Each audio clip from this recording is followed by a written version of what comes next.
Perkenalkan, nama saya Novebranti Caronge, NIM D1B1203222 dari kelas ahli jenjang Universitas Megariski. Pada kesempatan kali ini saya akan menjelaskan sedikit materi pelajaran kimia klinik, yaitu mengenai spesimen urin. Urin merupakan sisa yang diekskresikan oleh ginjal yang kemudian akan dikeluarkan oleh tubuh melalui proses urinasi. Urinalisis sendiri merupakan pemeriksaan sampel urin yang bertujuan untuk screening diagnosa pasien, evaluasi berbagai jenis penyakit ginjal, batu ginjal, infeksi saluran kemih, untuk memantau perkembangan penyakit seperti diabetes dan hipertensi, serta screening terhadap kesehatan secara umum. Ciri-ciri urin yang normal: yang pertama, berwarna jernih hingga nampak sedikit berkabut, kemudian tidak berbau keras, berbuih jika dikocok, dan urin yang normal itu dalam sehari pada orang dewasa ada 1,5 liter. Jenis-jenis sampel urin sendiri ada beberapa macam. Yang pertama adalah urin sewaktu, urin pagi, urin 24 jam, urin puasa, urin 2 jam setelah makan, urin dari kateter, urin porsi tengah, urin suprapubik, dan urin pediatrik. Alat dan bahan untuk pengambilan sampel. Alatnya ada beberapa macam. Yang pertama adalah botol steril, itu digunakan untuk menampung urin, biasanya dengan tutup yang rapat. Kemudian label spesimen itu digunakan sebagai keterangan nama pasien dan informasi tentang pasien. Kemudian sarung tangan disposable, larutan antiseptik, kapas suplimat, formulir laboratorium, kateter itu untuk orang yang tidak bisa mengeluarkan urinnya sendiri, baskom air hangat, waslap, sabun, dan handuk. Cara pengambilan spesimen urin untuk wanita: yang pertama, bersihkan tangan, cuci tangan dengan sabun, tanggalkan pakaian dalam, kemudian buka labia dengan satu tangan, bersihkan area kelamin dan sekitarnya, kemudian keluarkan urin. Aliran urin pertama itu dibuang, lalu yang pertengahan itu ditampung dalam wadah yang bersih dan steril. Kemudian sebelum selesai itu aliran yang terakhir itu juga dibuang. Setelah itu usahakan agar wadah bagian luar itu tidak terkena urin. Untuk laki-laki sebenarnya pengambilan sampel urin itu hampir sama, cuman apabila laki-lakinya itu belum disunat, maka peripetium itu ditarik ke belakang sebelum spesimen urin diambil. Makanya juga urin yang diambil itu adalah urin pertengahan, jadi urin pertama dibuang, urin ke pertengahan itu ditampung dalam wadah yang bersih dan steril, kemudian urin terakhir itu dibuang, lalu wadahnya ditutup rapat. Wadah yang digunakan untuk menampung spesimen urin itu sebenarnya harus dari bahan plastik sehingga dia tidak mudah pecah dan memiliki ukuran yang bisa menampung 10-15 ml urin. Wadahnya juga itu harus bersih dan kering, tidak mengandung bahan-bahan yang dapat mengubah komposisi zat yang terdapat pada urin. Kemudian urin itu apabila tidak langsung diperiksa, maka bisa disimpan dalam alat dengan suhu 2-8 derajat Celcius, walaupun pada dasarnya urin yang diperiksa itu suhu yang digunakan 15 derajat Celcius, sehingga urin yang dari alat pendingin itu seharusnya tidak langsung diperiksa, tapi dikondisikan terlebih dahulu hingga mencapai suhu 15 derajat Celcius untuk kemudian siap diperiksa. Untuk pengawetan spesimen urin sendiri itu sebenarnya harus dipilih sesuai dengan kebutuhan analisa yang digunakan. Ada beberapa bahan kimia yang digunakan untuk mengawetkan urin. Salah satu diantaranya adalah yang pertama itu formalin. Dia digunakan untuk mengawetkan elemen-elemen dalam urin. Kemudian HCl itu dia untuk mengawetkan kalsium yang digunakan untuk tes fosfor. Ada sodium klorida, dia itu digunakan untuk menghambat pertumbuhan bakteri, itu digunakan untuk menganalisa tes glukosa. Kemudian timol itu berguna untuk menghambat pertumbuhan pertumbuhan urin oleh kuman. Asam sulfat pekat itu digunakan untuk penetapan kuantitatif kalsium, nitrogen, dan zat organik lain. Ada juga sodium karbonat yang digunakan untuk mengawetkan propilin dan urobilum. Asam borat itu untuk mengawetkan elemen urin seperti estriol dan estrogen, sedangkan natrium karbonat itu untuk mengawetkan urobinogen selama 24 jam. Ada beberapa pemeriksaan pada spesimen urin. Yang pertama itu pemeriksaan berat jenis. Pemeriksaan berat jenis ini itu menggunakan alat yang namanya urometer. Dia berhubungan dengan faal pemekatan ginjal, di mana semakin pekat urin maka semakin tinggi berat jenisnya. Berat jenis urin yang normal itu sebesar 1,003 sampai 1,030. Apabila lebih rendah dari berat normal, maka kemungkinan dia menderita hipotermia, intake karbohidrat yang berlebihan. Pemeriksaan yang kedua itu adalah pemeriksaan protein urin kualitatif. Jadi pemeriksaan ini hanya untuk melihat positif atau negatifnya sedimen urin. Dia digunakan untuk mengetahui kadar protein di dalam urin. Caranya yaitu dengan merebus urin di dalam suasana asam menggunakan asam asetat 6%. Jadi apabila hasilnya positif itu ditandai dengan adanya endapan atau kekeruhan pada larutan uji. Yang ketiga itu adalah pemeriksaan protein urin kuantitatif.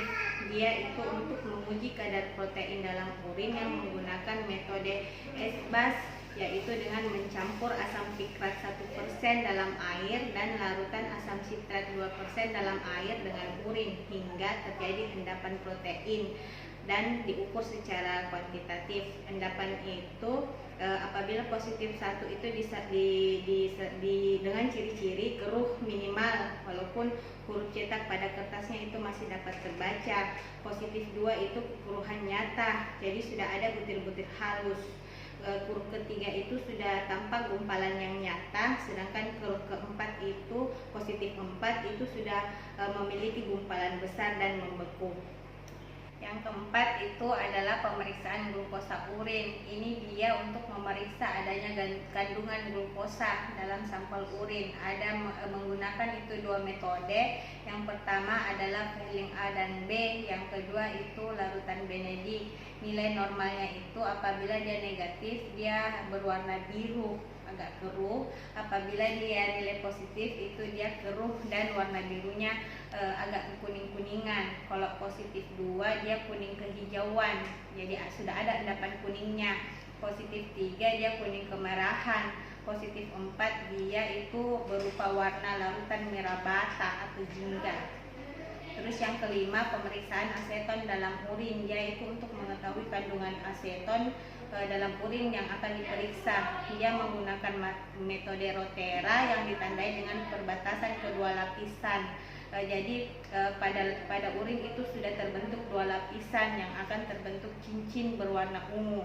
Jadi penyebab dari adanya aseton dalam urin itu karena ada intake karbohidrat yang berlebihan, gangguan absorpsi karbohidrat yang disebabkan oleh kelainan gastrointestinal, bisa juga gangguan metabolisme karbohidrat atau karena febris atau demam. Pemeriksaan yang keenam itu adalah pemeriksaan bilirubin. Dia menggunakan metode Harrison, di mana nilai normalnya itu untuk bilirubin pada urin adalah 0,2 sampai 1,2 mg per desiliter. Apabila terdapat bilirubin dalam urin itu, maka pada spesimen akan terbentuk warna hijau, di mana makin lama warna hijau tersebut akan makin jelas tampak. Sedangkan apabila dia tidak mengandung bilirubin, maka warna dari sedimen urin itu tidak terjadi perubahan. Penyakit yang terjadi apabila kadar bilirubin itu tinggi antara lain adalah gangguan hati, penyakit pada empedu, kerusakan sel darah merah itu akibat talasemia atau anemia hemolytik, dan bisa juga disebabkan oleh efek samping dari obat-obatan. Kemudian pemeriksaan yang ketujuh adalah pemeriksaan urobilin, itu dengan menggunakan metode Schlesinger. Nah, jadi urobilin itu ditambah dengan zinc asetat, pelarut yang digunakan adalah alkohol, maka akan terbentuk fluoresensi berwarna hijau. Terus bisa juga urobilin itu ditambah dengan paradimetil benzaldehida dalam larutan, sehingga akan terbentuk warna merah. Nilai normal urobilin dalam urin itu adalah 1 mg per desiliter, di mana penyakit yang terjadi apabila urobilin itu meningkat yaitu hepatitis, sirosis hati, terus bisa juga terjadi kerusakan hati karena faktor obat-obatan. Pemeriksaan yang ke-8 adalah pemeriksaan sedimen urin. Ini bertujuan untuk menemukan adanya unsur-unsur organik maupun anorganik dalam urin secara mikroskopis.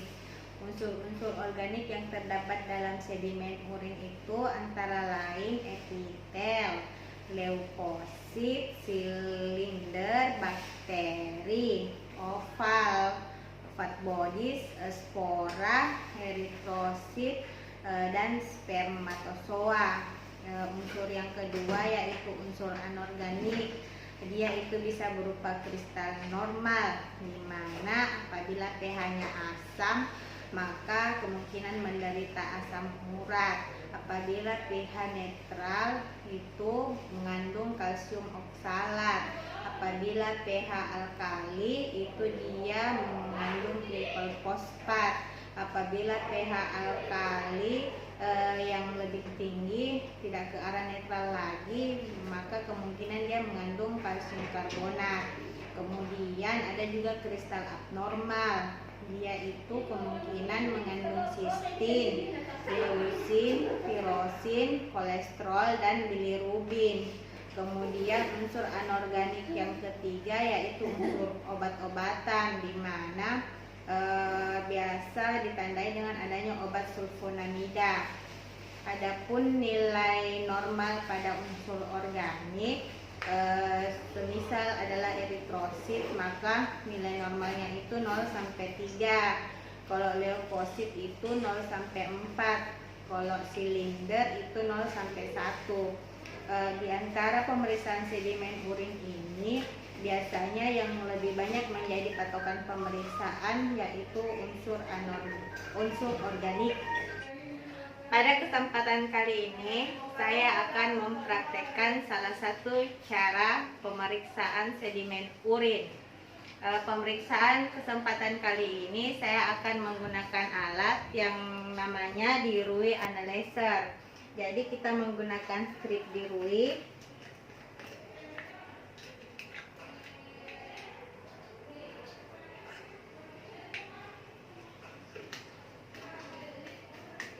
Kemudian alat lain yang harus kita persiapkan adalah botol penampung urin.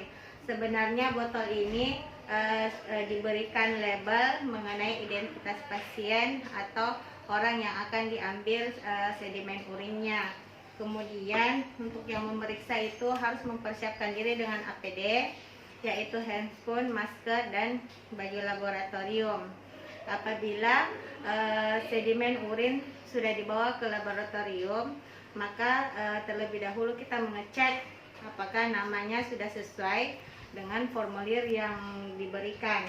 Setelah itu kita mempersiapkan sedimen urin hingga 15 derajat Celcius, karena suhu yang digunakan untuk pemeriksaan urin itu adalah 15 derajat.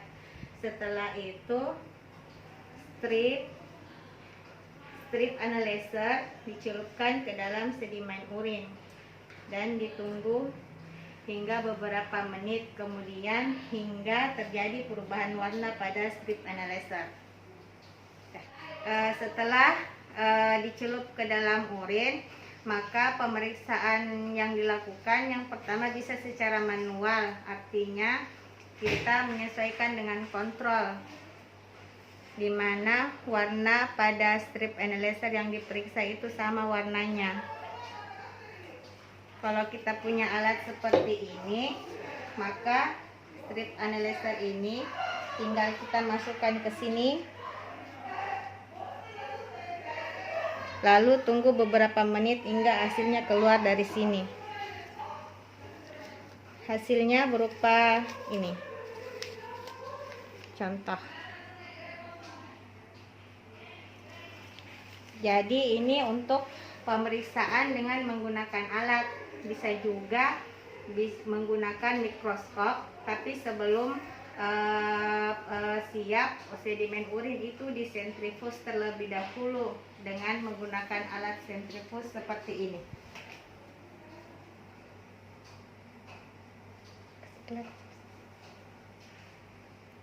Oke.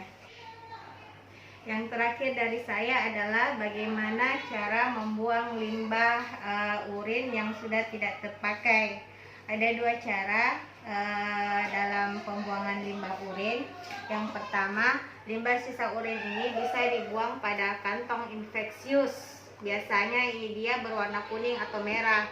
Bisa juga dengan langsung dibuang ke wastafel, tapi wastafel yang digunakan ini harus dipastikan bahwa dia langsung terhubung ke saluran infeksius.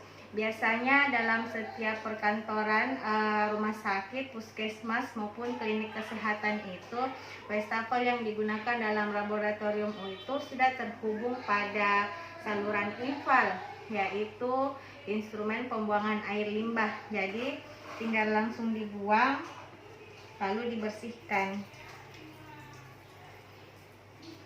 Itulah tadi sedikit dari saya mengenai spesimen urin. Semoga bermanfaat untuk kita semua. Wassalamualaikum warahmatullahi wabarakatuh.